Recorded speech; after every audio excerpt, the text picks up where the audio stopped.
2023 was one of the most enjoyable gaming years in recent memory. From the low-budget indie scene to the big-budget AAA titles, I found a lot to enjoy, and even came across some games that have made it into my best of all time list. However, just because I liked a game doesn't mean that it makes this list. There are titles like Herote and Warhammer Boltgun that I definitely enjoyed, but they aren't featured here. So please keep in mind that just because something isn't on the list doesn't mean I didn't like it. And there are plenty of games I simply didn't play. Welcome to the best and worst of 2023, according to me, Under the Mayo, who will get the coveted Golden RoboCop head for best, and who will get the dreaded stinky Murphy Pendleton award for worst. Stay tuned and find out. Keep in mind that any game I played last year is eligible, not just games that came out last year. Starting off the in no particular order part of the best list is number 1, Armored Core 6. Despite my video taking a fairly critical stance on the structure of the first act, and digging into the poor UI of the store and customization screens, Armored Core 6 was, for the most part, a pretty fun time. Mastering the boss fights, especially IBO1, was incredibly rewarding. The freedom of movement made the entire game feel very smooth. And really, how can you not have fun flying around shooting miniguns and missiles at other mechs and seeing everything explode? Sometimes I don't finish games if they don't grab me, but I played this one all the way through, so that tells you right there I'm a fan of it. Albeit not nearly as much as those who absolutely love it. It has a new Game Plus mode, which is wonderful, and I would play it if it weren't for the fact that after a while I grew tired of the gameplay, which basically boiled down to put enemy in stun state and then DPS them until they recover. If there were more variety to the combat approach, I think AC6 could have reached the top of this list. Instead, it'll have to settle for being one of the games I liked a lot, but didn't love. Number 2, Killbug. Oh, this one kinda hurts, because the studio, Samurai Punk, announced its closure after 10 years, shortly after publishing Killbug. What a shame. Killbug is one of the most addictive shooters in recent years, giving a fresh take on the Devil Daggers formula. Kill the bugs and survive as long as you can to get a high score. This game can consume your entire day if you aren't careful, and absolutely must play for anyone looking for a fast, fun shooter. Number 3, Tormented Souls. I had been interested in Tormented Souls ever since it came out, and finally playing it was one of the greatest pleasures of 2023. It's a well-crafted, classic survival horror experience, largely focused on backtracking-based exploration and puzzle solving. And some of these puzzles are hardcore. I'm not ashamed to say I had to look up a few of the answers. Tormented Souls shows just how easily the old-school fixed-camera survival horror style can be translated into modern day, with a mix of fixed camera, rotating angular camera, and a character following camera. Honestly, my favorite thing about the game is the camera work. Tormented Souls is creepy, it has a few smart jump scares, and the music is phenomenal. I can't wait for the sequel. Number 4, Dead Space.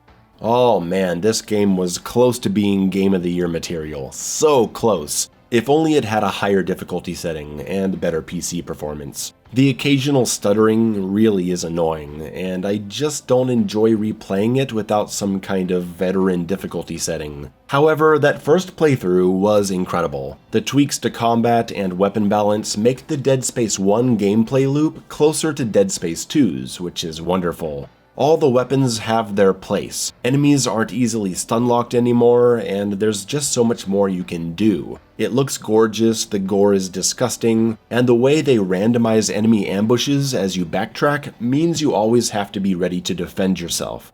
Speaking of backtracking, the Dead Space remake takes significant steps towards the survival horror genre with non-linear backtracking, smaller inventory space, and actual puzzles. It's the first time I've ever seen a game legitimately blur the line between action horror and survival horror, and I couldn't be happier about it. Number 5, Trepang 2. I love Fear, we all love Fear, so I had been anxiously awaiting the release of Trepang 2 ever since the first trailer.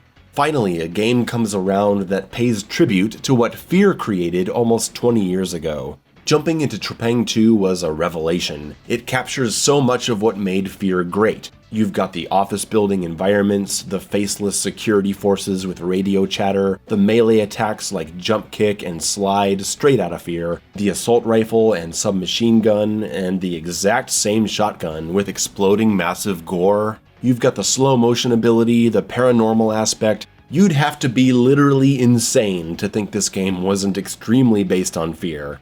It is a very fun game, for sure, but the campaign kind of falls apart the longer it goes on, and my biggest issue is the lack of combat options. See, they've basically taken the Fear combat loop and amped it up by making it much faster and more chaotic. However, at the same time, they've reduced your options for dealing with it by taking away one of your weapon slots, reducing it from 3 to only 2. And they've taken away Fear's ability to carry 3 different equipment types, only allowing you to hold one equipment type, while also doubling the amount of possible equipment types to find. You have to put down your grenade to pick up a new grenade that you want to experiment with.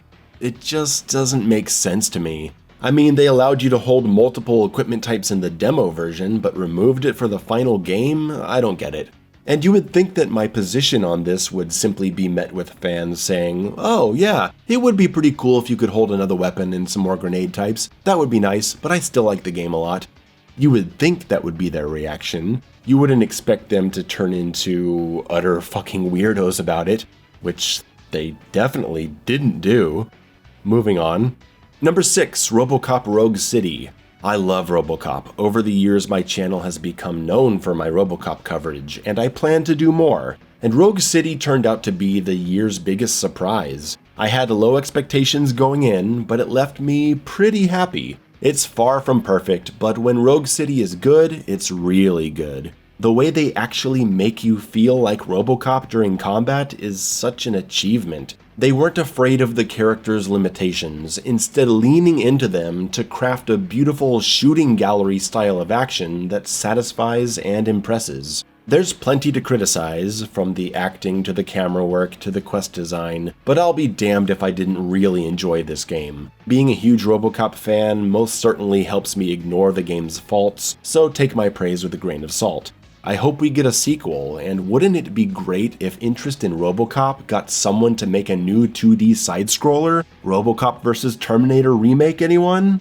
Number 7, Hi-Fi Rush. I got it right at the end of the year, and I'm glad I did. I haven't played a good hack and slash in a while, and Hi-Fi Rush left me pretty happy. It's the first rhythm-based hack and slash I've ever played, and if you're a fan of Devil May Cry, Bayonetta, God of War, you'll be right at home here. It's got a nice cel-shaded art style and a really unique spin on the hack and slash combat formula by including assist characters that can be called out for single attacks or super moves. I'll be honest, I got tired of it after a while, but it's definitely a smartly designed game with very engaging systems. Hi-Fi Rush is basically everything I've ever talked about when it comes to style meter games. Games based on style and smart play should actually push you into playing that way as a matter of survival, not just ranking systems. Hi-Fi Rush does exactly that, and for that it gets a lot of respect from me and a place on this list. Number 8, the sponsored titles Dread Templar and Warstride challenges. 2 shooters I was proud to do sponsored videos for, both offering very different experiences. Dread Templar with an old 2000s look, delivering fast, quick-swapping carnage as you mow your way through vast maps in a well-structured campaign that gets far more ambitious as it goes on. Fun optional challenge areas granting incredibly significant upgrades, and a well-tuned ammo system that encourages weapon variety and smart use of infinite recharging options like the spear and the incredible black bow, which became my favorite weapon in the game. Some early repetitive metal music and very lackluster boss fights keep this one from being near the top of the list, but it's a very strong title that makes me excited to see what the developer has coming up next. And Warstride Challenges is a speedrunning focused shooter that I've already covered twice. Every time I play it, I get completely hooked. I'm no speedrunner, and the way Warstride Challenges helped me get better is really impressive. I feel like I'm a better FPS player in general after having passed the higher level challenges offered here. There's virtually nothing to criticize about this title, it's basically perfection. If you like moving and shooting fast, you owe it to yourself to jump into the world of Warstride Challenges. Number 9, Mortal Kombat 1. Oh, Mortal Kombat, you've been a part of my life for so long. Where would I be without you? Honestly, my life would be pretty different. I probably wouldn't even have a YouTube channel, or half the friends I have now. I did a video about my personal history with Mortal Kombat. I ask all of you to please check that out if you have the time. So, Mortal Kombat 1 has a lot of problems. There are things about this game that make me rage, things that confuse me, things that disgust me. But at the end of the day, it's all about the gameplay. And Mortal Kombat 1 isn't just fun to play, it totally vindicated everything I said about MK11 the year before. Everything mentioned in my video trashing MK11 was removed, replaced, or adjusted somehow. Flawless block reversals are gone, breakaway is replaced by classic combo breakers, fatal blows have a startup animation and can be combo broken now. Character variations are gone, and the terrible meter burn system from Injustice that they put in MK11 is gone, replaced with a classic EX special system. MK1 brings back a more classic MK9 MKX style of gameplay, but adds the cameo system, giving you all kinds of ways to shape your strategy. Of course, some cameos are better than others, but the cameo system allows MK1 to be its own thing, with its own kind of fun bullshit that you find in Versus fighters. It's wacky, it's fun, it's addictive. I haven't enjoyed a fighting game this much in a long time.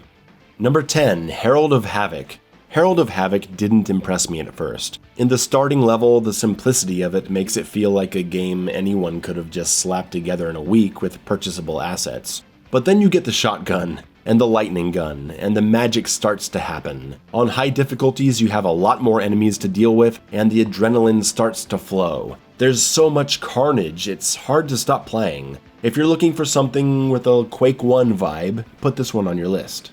Number 11, Vengeful Guardian Moonrider. Sometimes you just need a classic 16-bit side-scroller.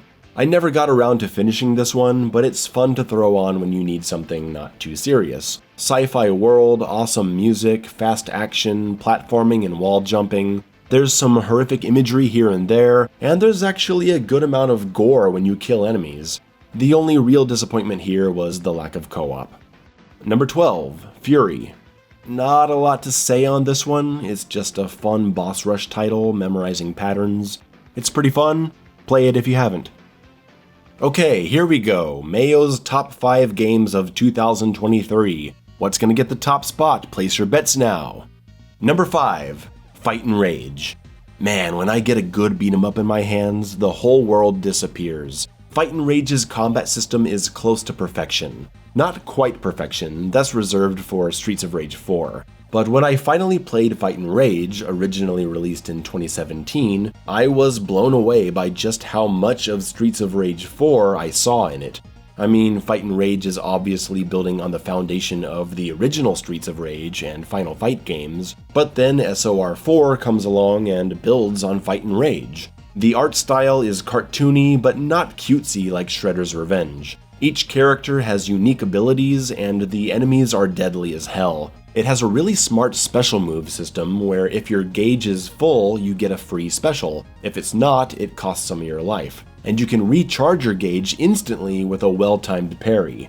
There's also an excellent style incentive in the ability to combo dead enemies until they explode, which grants a point bonus. And points give you extra lives, helping you make it further into the campaign, which has an arcade structure so there are no continues. It's such a well-designed game, and incredibly fun. I'd give anything for a sequel. Number 4, Turbo Overkill. For some people I know, this is gonna be number 1, and I can't argue against that. Turbo Overkill is a monumental achievement in the indie FPS world. It's basically the new Dusk. Made by one man, the creator of the Total Chaos mod for Doom 2, you couldn't be blamed for thinking this was actually the project of a large team. But no, it was one guy. The wild and expansive campaign delivers intense wave-based arena fights, 9 different boss fights, maybe more, I don't remember, and a huge variety of weapons with creative alternative fire modes, and a plasma rifle that may be my favorite weapon of all time now, with its ability to catch enemy projectiles, even your own rockets, and supercharge them in the air like a proton pack from Ghostbusters, and then send the projectiles flying at the enemies. Turbo Overkill is what you get when an incredibly talented game designer learns all the right lessons from Doom Eternal and makes his own game, carrying the torch with pride. It has been an honor to actually get to work with the director on this one and make a positive impact on the game's development. And yes, you may have caught it, I have a voice cameo in there somewhere. If this game is what the director can do on his own, I can't imagine what he could do with a team under his command. I hope we get to see that someday. Speaking of Doom Eternal style shooters that I had a hand in, number 3, Deadlink.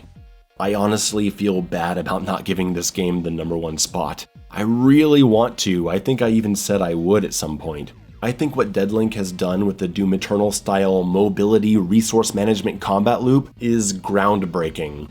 They focused it down to the essentials, making a roguelite arena shooter with 4 character classes with different weapons and abilities and a huge perma-upgrade system. Every run is different because the temporary upgrades you come across are randomized, as you customize your build into different kinds of elemental damage and ability boosts. If Doom Eternal is a full-course meal, Deadlink is a delicious can of soda. Goes down quick, incredibly satisfying, but not as involved or complicated. It is, however, very, very fun, and addictive, and creative. I've never seen a game actually reward the player with mobility for playing well. It's so interesting. Deadlink is without a doubt one of the greatest games I've ever played in my life. Thank you, Groovy Entertainment, for involving me, and thank you again for all the awesome stuff you sent me. I hope we can do something again someday. Number 2, Resident Evil 4 Remake.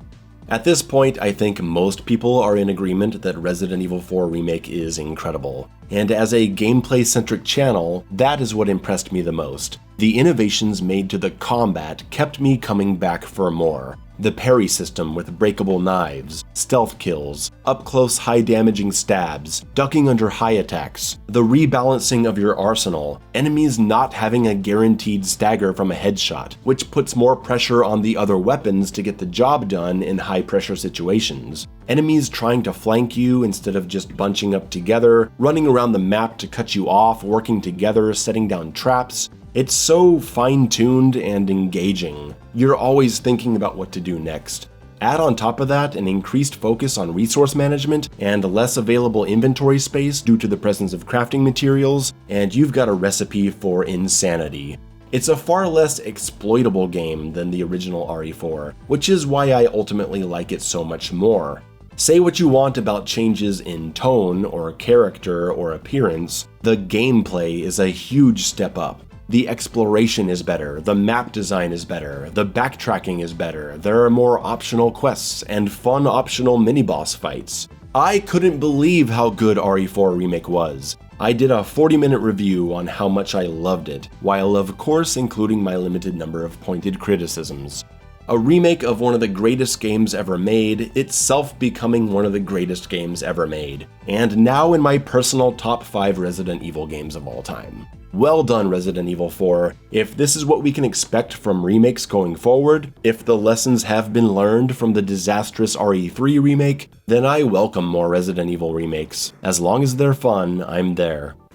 And finally, number 1, winner of the Golden RoboCop Head Award. Some of you know what it is already, I've talked about it a bunch. It's Amnesia: The Bunker.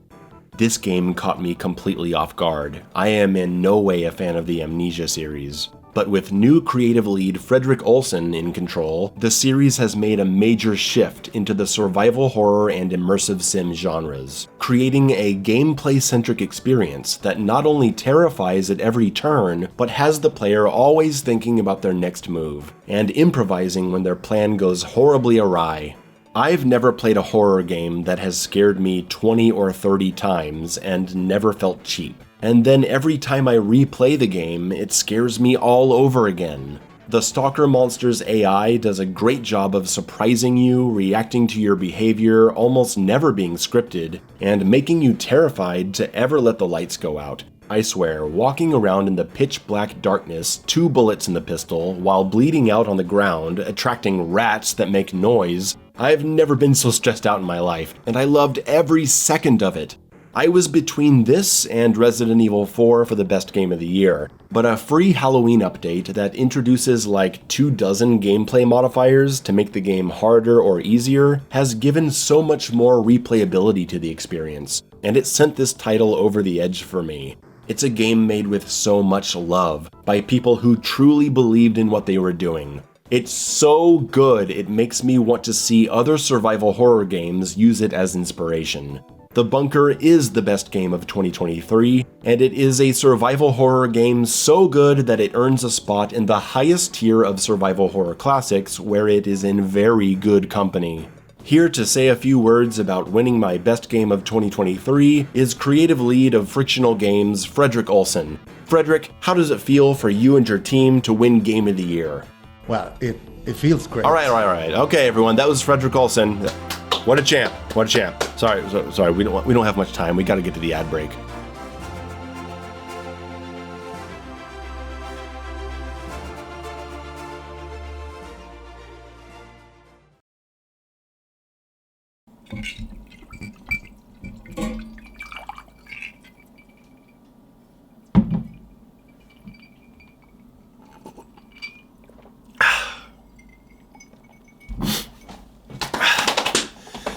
Now, let's get to the shit.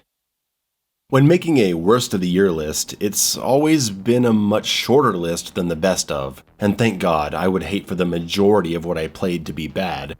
But this year there are 6 titles on the list, more than ever before, because it's been quite a year. In no particular order until the winner, this list is for the truly awful, the disastrous, the insulting, the bewildering. Number 1, Redfall. Arcane Studios is no more. It is Arcane in name only. The talented people who made Prey, one of my favorite games of all time, are no longer there, and it shows. I find it impossible to believe that anyone at the studio actually cared about what they were making, and if any of them did, they were probably just the people who came up with the characters and thought they were so cool, yo. The people in charge who made this game a squad-based semi-open world looter shooter need to be round up, put on a truck, and shipped off to the mines to atone for their sins with hard labor. Redfall is a soulless, buggy, confused, boring mess of a game. A shining example of everything not to do when making a video game. I'm done talking about it, moving on. Number 2, Mortal Kombat 1. You pieces of shit. Selling fatalities for $12 fucking dollars, $8 per DLC character, and not packaging them with the new cameos. No, we gotta buy those separately. Just outrageous monetization, and making me play this terrible invasions mode as the fastest way to unlock cameo characters is also inexcusable. The game launched with horribly embarrassing bugs that made it the laughingstock of the entire fighting game community. It still has awful bugs, it's obviously not a finished product. It launched with a baffling amount of missing features, no pinning of moves in training mode, no Wi-Fi filter, no online lobbies. The negativity surrounding the game infected everything, and eventually made me not want to play it anymore. Which sucks because, as I already stated, the gameplay is actually fantastic. It's just buried under so much other crap that it's hard to focus on. Thanks WB, you're a great company. Oh, and I bought the PC version, and I spent the money for the Combat League pass, so I get all the DLC and cameo characters. But the PC port is fucking busted. Not for everyone, but for a lot of people it's just stuttering. Every few frames it just stutters. It drops my inputs. It looks terrible. I just can't play it. So I gotta get it on PS5, but there's no way to make my account transfer the DLC purchases to the PS5 account. You can only do that with your progression and not the DLC and cameos, so I just can't use the stuff I already paid for, and there's no fucking way I'm paying for this stuff all over again on PS5, so I'm out! Number 3, Resident Evil 6.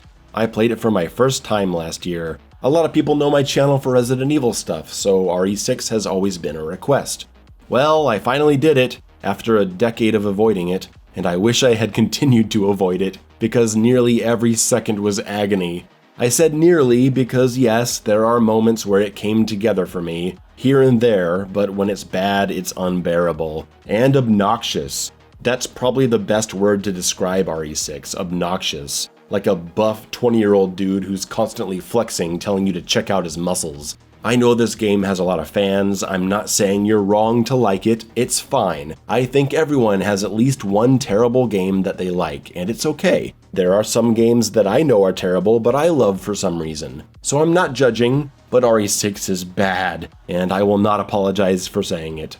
Number 4, The Day Before. It's actually against my policy to include early access games on this list. I believe games should have a chance to be judged on their official release version.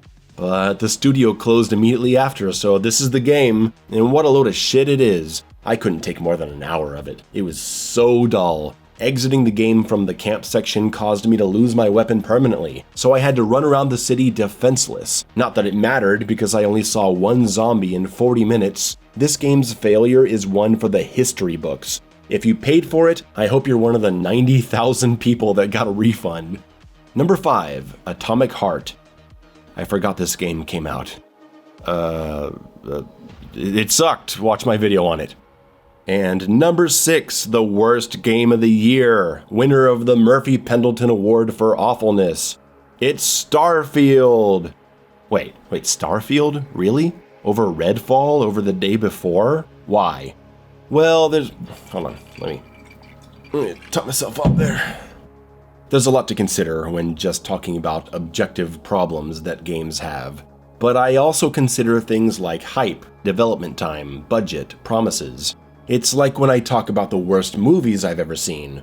The worst movie I've ever seen, relative to its budget, is the Ghostbusters 2016 remake. It's a terrible movie, not just as a movie, but as a Ghostbusters movie, as an expensive financial failure, for the awful way the studio handled criticism. But if we are speaking simply on the merits of the movie itself, Ghostbusters 2016 is not the worst movie I've ever seen. That award goes to Children of the Corn 7, but it feels kinda unfair to pick on that movie. I mean, it's Children of the Corn 7, who cares? They certainly didn't care when they made it.